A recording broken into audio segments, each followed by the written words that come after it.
Presume you know what I can do with this. I know what you can do against one, but against 20?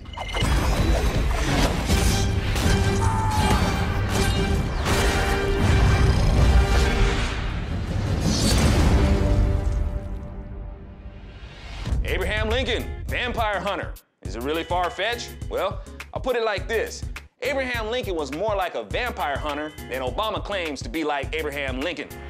I think what's happening. Propaganda.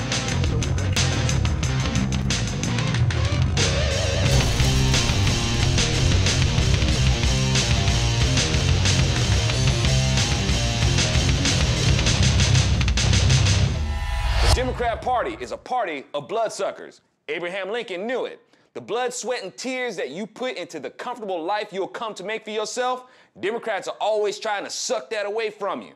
Lots of blood on the hands of the Democrat Party as they fought to make slavery legal. They try to put some of that blood on Abraham Lincoln and say that he didn't care about freeing the slaves and keep trying to bring up the quote about him only caring about the Union. Okay, here's how this works. The Democrat Party represented the South, what would be known as the Confederacy.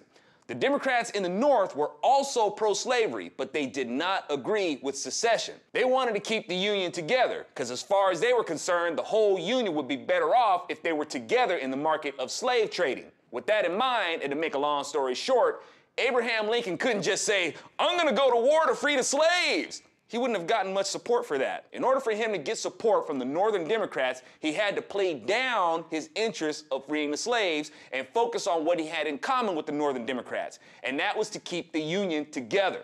Then here come the neo-Confederate libertarians who are always trying to bring up the evils of Abraham Lincoln, who violated the Constitution by doing things like suspending the writ of habeas corpus, and he violated the laws of neutrality.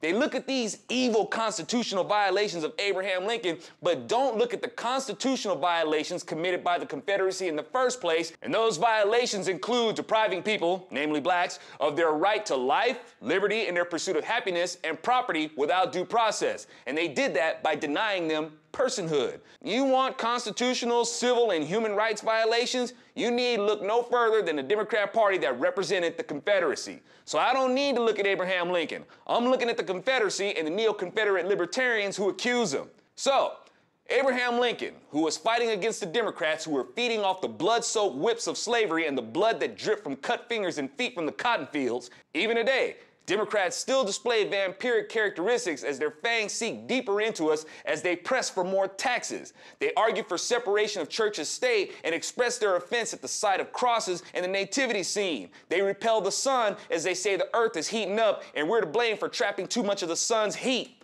They push for things like stem cell research so they can feed off the unborn and justify the abortion industry.